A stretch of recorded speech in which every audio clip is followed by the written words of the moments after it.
بسم الله الرحمن الرحيم اللهم صل على سيدنا ومولانا محمد وعلى ال سيدنا ومولانا محمد وبارك وسلم وصلي عليه رب زدنا علما رب اشرح لي صدري ويسر لي امري واحلل عقدة من لساني يفقهوا قولي ورته مارونو موږ دې چل کړو چې موږ لاول په دې دویم سایډ کې موږ د حروفونو خبره شروع کړو چې حروف په څو قسمه باندې دي په درې دي کم دي حروف اصلي حروف زائد حروف اصلي څه ته وایي چې د وزن کولو په وخت کې د فاعل لام کلمې مقابله کې راځي دا اصلي دي او زائد چې د وزن کولو په وخت کې د فاعل لام کلمې مقابله کې نه راځي یاد چې د په ټولو شغل کې موجود یا وسې اصلي او چې په ټولو شغل کې نه موجود یا وسې حروف زائد پوه شو مې باندې بیا دا خبره ده چې د زائد دوه قسمونه دي دوه تقسیمونه دي یو زائد مکرر او زائد غیر مکرر زائد مکرر هغه په څو حروف کې راتلی شي د 29 حروف کې راځي د الف نه علاوه او زائد غیر مکرر تاسو لاله شاده لکان جواب راکوي سو بھائی فلسو کې لس کم لولې مجموعه وای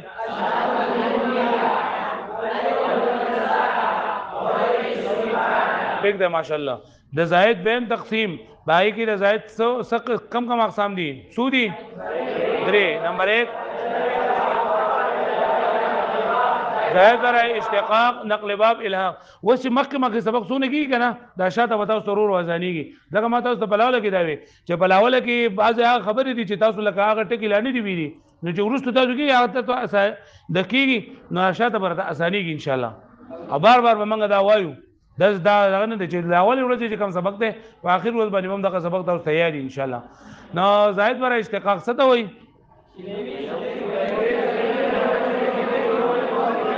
دیوی څنګه نه بلی سری په وخت چې کوم موږ حروف ذات کو نو هغه صحیح زائد بر اشتقاق او د دې پہچان سره چې ماضی په اولنی څنګه کې بدا حروف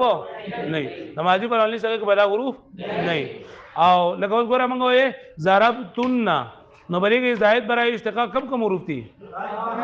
تا او نون او دا په ماضی په اولنی څنګه ضربه کېشته زائد بر نقل باب څه ته وایي له یو باب نه بل باب جوړول وو او دا خبر تاسو یاد وساتئ چې لکه د ماضی نه به موږ ماضی جوړو یعنی په ثلاثي مجرد کې چې کم ماضی دا داغه نه به موږ ثلاثي مزید ماضی جوړو وای بابونه ان شاء الله بیا چې رسوله شي بیا به تاسو بدلېږي چې یو حرف یو کم بابون جوړونو پایږي به کم حروف سیوا کوو با نو ان شاء الله راځي بیا زائد برای نقل باب پہچان سره چې دا حروف په ثلاثي مجردو کې نه وي موجود پوه شئ به معنی لکه صرف د صرفانه جوړ شوی دی نو په صرفه کې یو صاد یو را یو فادي او په صرفه کې یو صاد ورغانې یو فادي دا یو را پکې څه شي دی او دریم نمبر زائد برای الحاق چې یو کلمه د بلې کلمې جوړولو هم وزن کولو لپاره چې کم حروف دي ته لګي دي تاسو او زائد برای الحاق دې پہچان نشته خدای او سو بابونه دي ان شاء الله بیا موږ وایو ها بیا موږ دا خبره کړې و چې اوس ګوره پدې کې فائدہ نه ماته اوس په لاول کې نه ویلې او پرون مې تبیا وې چې د کلمې په مجرد او په مزید کېدو کې د زائد برای اشتقاق چې دا اعتبار نه کول کېږي بلکې د زائد برای نقل باب او الحاق یعنی که په یو کلمه کې زائد برای اشتقاق راغلی هم وو نو بیا به هم هغه چې موږ بسې حساب وو لکه پوه شو به باندې پوه شوې خادم بل خبره بیا موږ دا ویلو چې موږ وزن او باسو د کم کلمې چې وزن او استل کې ته سوې موجود او په سبب چې استل کې ته سوې میزان صرفیانو دا حروف او استل لپاره چې کومه تل مقرر کړی دا تل د څه چره فاعل لام یعنی هر کلمه به موږ د دې فاعل لام په وزن باندې کو حروف او حرکات سکنت مې یو شان دي د وزن او استل څه فائدہ ده حروف اصلي موږ پیژنو زائد پیژنو دغه شان دي نور څه پیژنو او بلو بیا په وزن اوستو کې وزن باندې کم اسماء او باسو د اسماء معربه او افعال متصرفه واښوي او په وزن اوستلو کې چې ثلاثي کلمې وزن او باسو یو فا یو عین او سوکل سلامونه وي او رباعي کلمه کې بلامونه او په خلاصي کې با درې لامونه کچرته په یو کلمه کې زائد مکرر راغلو نو په میزان کې به دغه حرف د مکرر ولما د کوم حرف مقابله کې چې مکرر راغلی پوه شئ او که دغه زائد غیر مکرری نو دغه حرف با د زائد غیر مکرر با په دغه نمبر باندې په دغه حرف راولم په دغه نمبر باندې با پوه شئ که په یو کلمه کې ابدال تخفیف یا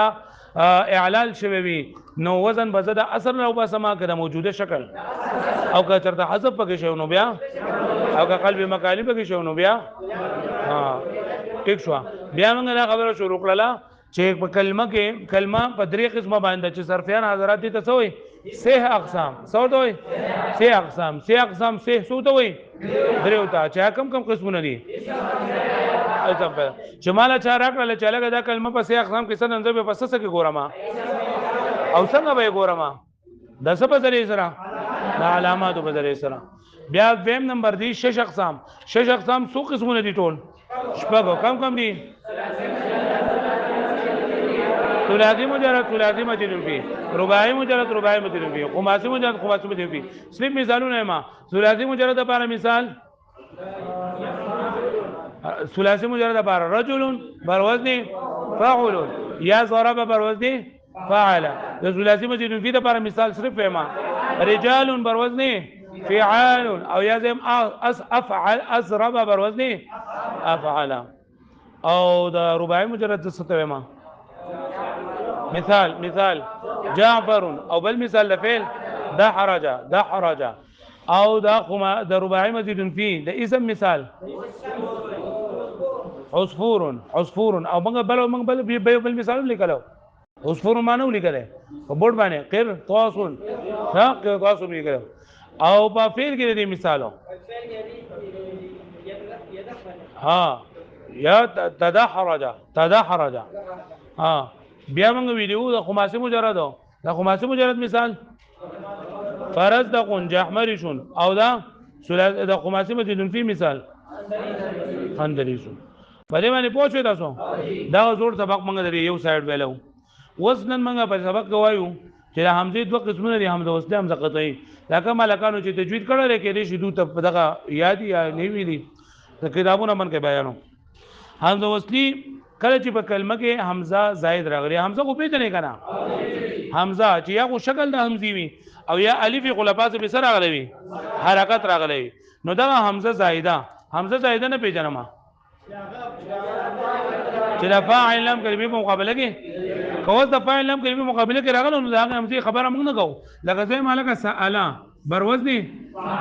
فعل نو بری کوم د حمزه راغل کنه نو د دې حمزه په اړه کې موږ خبرې نه کوو بلکې هغه حمزه چې هغه د فاعل لام کلمې مقابله کې نه راغلي د فاعل لام کلمې مقابله کې نه راغلي لکه دوی سمې اکرم بر وزن افعل نو بری کې اصلي کم دي د فاعل لام په مقابله کې کوم راغلي کاف را میم او دا حمزه په کې سره زائد ده پوه شو به باندې نو دا حمزه زائده یو پیژندله چې دا حمزه د وزن کولو په وخت کې د فاعل لام کلمې مقابله کې نه راغلي دا حمزه زائده په دوه قسمه ده یو د لګي حمزه وصلی او یو د لګي حمزه قطعی حمزه وصلی او بلو حمزه قطعی پوه شو به باندې حمزه وصلی څه ته ویل کېږي حمزه وصلی هغه کلمې ته وایي کنه چې په کلمې د ابتدا کې راځي د کلمې په ابتدا کې راځي او کله د مابعد د متحرک کېدو د وجنه یا په مینز د کلام کې دراتلو د وجنه غورځيږي پوه شئ هر هغه حمزه چې د کلمې په شروع کې راغلي وي او د دوه وجنه غورځيږي د څو وجنه یا خو مابعد د متحرک شي مابعد د څه شي او یا په مینز د کلام کې راشي نو بیا څه کېږي غورځيږي دا ټول په کاپي کې لیکلي په کتاب کې لیکلي دي دا صرف ازده کیدا پوه شو به معنی لغه مې عنصر نو بری به شروع کې چې کومه حمزه ده عنصر وزن څه ده دی خو کې نه افعل وزن ده نو بری ماده نون سوادرا او زائد پکې حمزه زائد ده کنه نو په دې حمزه په باره کې دا وایم چې دا حمزه وصلی ده که حمزه قطعی ده نو ګوره حمزه وصلی څه ته وایي چې کلام په شروع کې ویل کېږي هو کبه مینځ د کلام کې رالو لکه اوس ما دینه مخکې ون سور ما وې نو زه به څه ما بیا ون سور به ما لکه دې باندې ما چې و عنصر باندې ما بلکې څه ما ون سور به یا د دې ما بعد متحرک شو ما بعد دې څه شو متحرک شو نو بیا مو مل دغه غردي کیدا پوه شو باندې ما بعد دې متحرک شو نو بیا مو څه کیږي غردي کی با لکه زه څه مثال درکم تاسو ته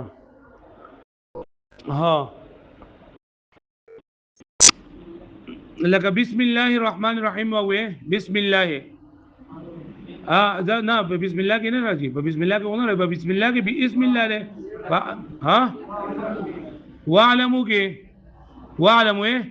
دا واعلموا له نو بری په منځ کې چې حمزه راغلی دا څه شله حمزه وسلی له 10 مثال کوو چې بری کې حمزه وسلی پکې لکه په قران مجید کې لکه یو ټکی دی کنه سل بني اسرائیل سل بني اسرائیل دا سل په اصل کې دي شوې اسال په اصل کې سو اسال بروزني افعل لنا امر صغرا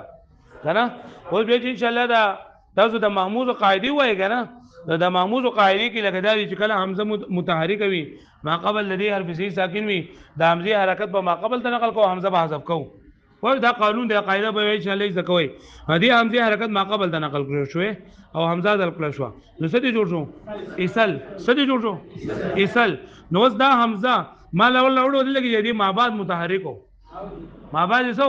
دا ما بعد ساکینو ما بعد سو ساکینو نو اسل دلګي راغله کنه او چې کله وس دي سین باندې ما دا حرکت راغوستو او دغه ختم شو سکون دې ختم شو نو اسل شو کنه نو هم دوستي ته ضرورت پاتې نه شو نو د ما بعد متحرک دوه وجه وګرځیدو نو موږ اسل وایو کسل وایو سل بني اسرائیل پوه شو مې معنی هغه باندې باندې پوه شو ها د څه ډیر څه مثالونه دي ها صلی الله العافیه د قران مجید کې حدیث شریف کې دي صلی الله العافیه دا الله تعالی نه عافیت واړي دا سلو بعد درکو اسالو سلو بعد درکو سو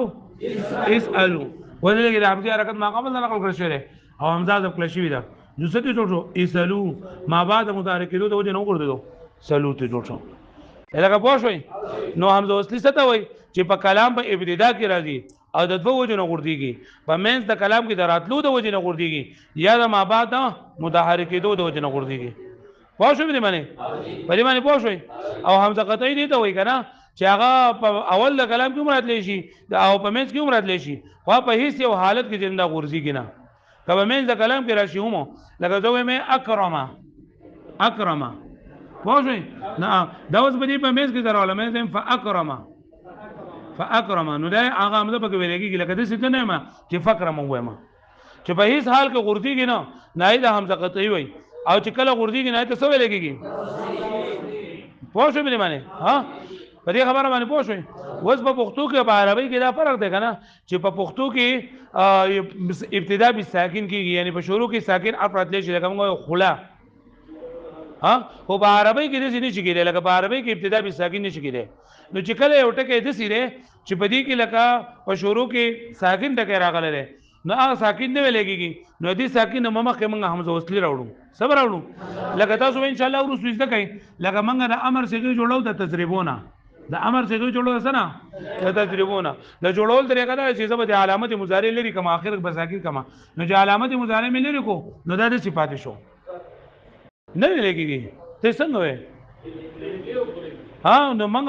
چې دا لګي ګوره ابتدا به ساکن محل ده ابتدا به ساکن نشي کېږي نو موږ بعد ری په شروع کې حمزه وصلی راوړو ها ازریب و حمزه وصلی په مفتوح کله راوړي مکسور به کله راوړي مضموم به کله راوړي نو ان شاء الله قصې وکاو وسب دای د کوي چې حمزه وصلی حمزه زائده په څو قسمه ده فتوا حمزه وصلی او حمزه قطعی حمزه وصلی څه ته وایي چې په ابتدا د کلام کې راغلي په ابتدا د کلام کې راغلي او د دوه وجو نه غورځيږي په بعد د متحرک دو د وجنه او په منځ د کلام کې دراتلو د وجنه پوه شو به معنی او دا چې ما بعد متحرک دو د وجنه مثال به یادوي هغه چې بیا نه هیر نشي زما پسند ها سل چې دا بازل کې سو اسال سل جوازل کې سو اسال دا قاعده د وجنه سین باندې حرکت راغی حمزه ورته جو اسل ته جوړ شو بیا د حمزه ورته خاجي ویم نمبر دا چې د ما بعد د په منځ کې دراتلو د وجنه غورځيږي د دې لپاره مثال لکه ون حردا په قرآن مجید کې ډېر شي دي الموت الذي خلق الموت الحیات والحیات دا ډېر شي دي په قرآن مجید کې او حمزه قطعی څه ته وایي چې په ابتدا د کلام کې راغلي خو په سال کې هغه ورتيږي نه دې کتاب کې دا پوره وره بیا زما کې وای حمزه وصلی حمزه قطعی 69 صفحه د مابری کتاب کې 69 صفحه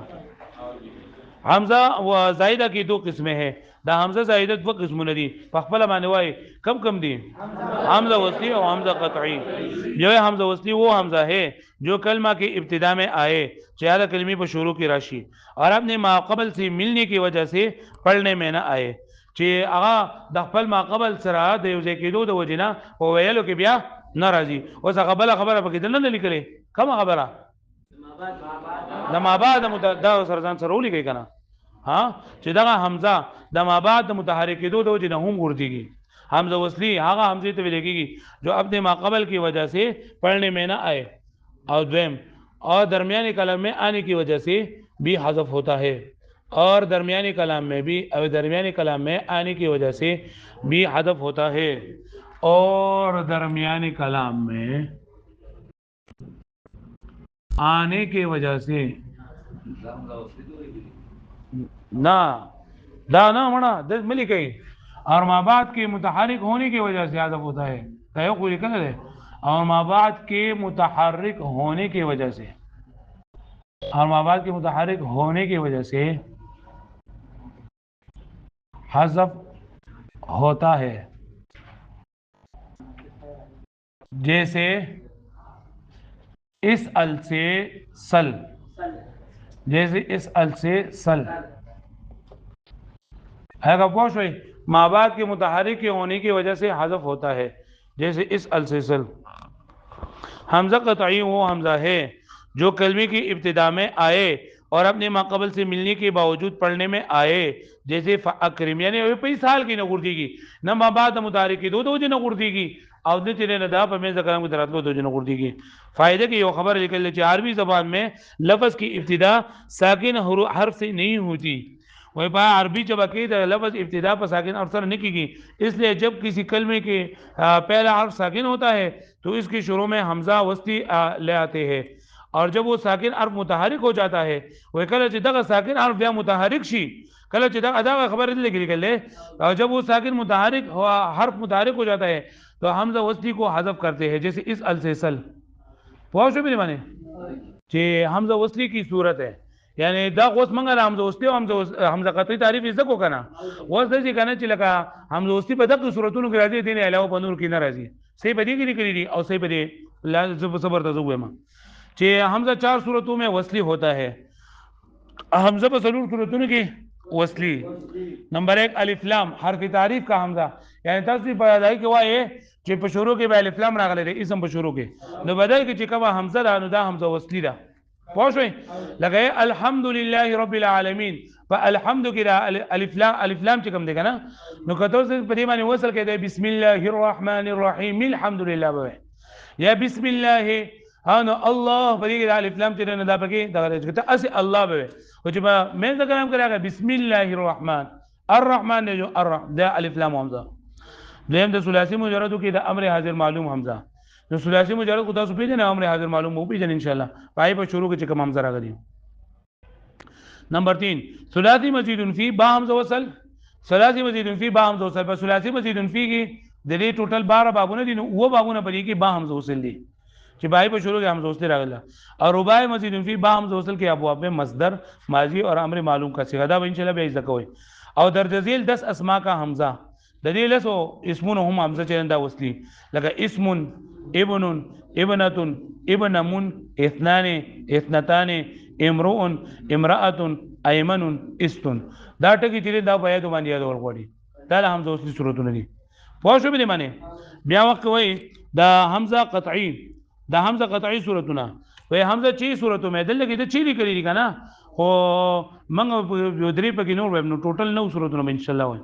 نمبر 1 دا باب افعال حمزه باب افعال ان شاء الله ورستو پیژنئ لکه اکرم د واحد متکلم حمزه واحد متکلم کو پیژنئ کرا 100 نمبر څه گئی 13 او په فعل مضارع کې په ماضی کې دغه نه راځي په فعل مضارع کې لکه انصرو او فعل تعجب کا حمزه فعل تعجب هم پیژنئ ان شاء الله ما اسمعو اسمع به د جمع حمزه جمع غوته په بل کلاس کې ویل جمع مکسر او جمع قلت او جمع ویل دي کنه نو هغه لکه اشراف څه جمع ده فی دغه واحد سره اشرف نو اشراف شریف اشراف او اشراف جلندا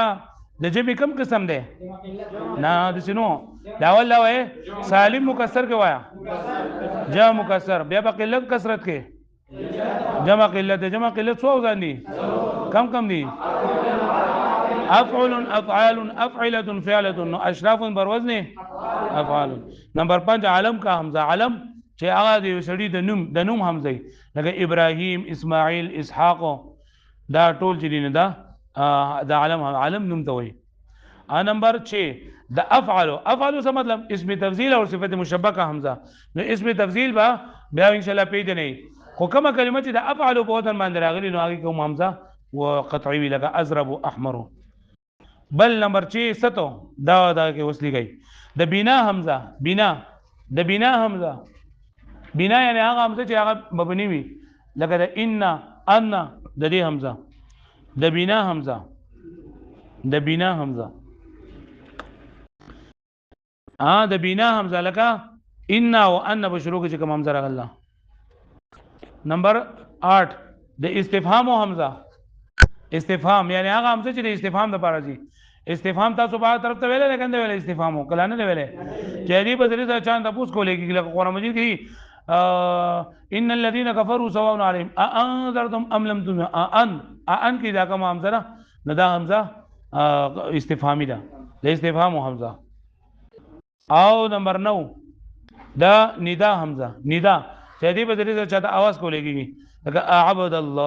اعبد الله پوه شو به معنی ها عبد الله په دې کې دا حمزه چې نه ده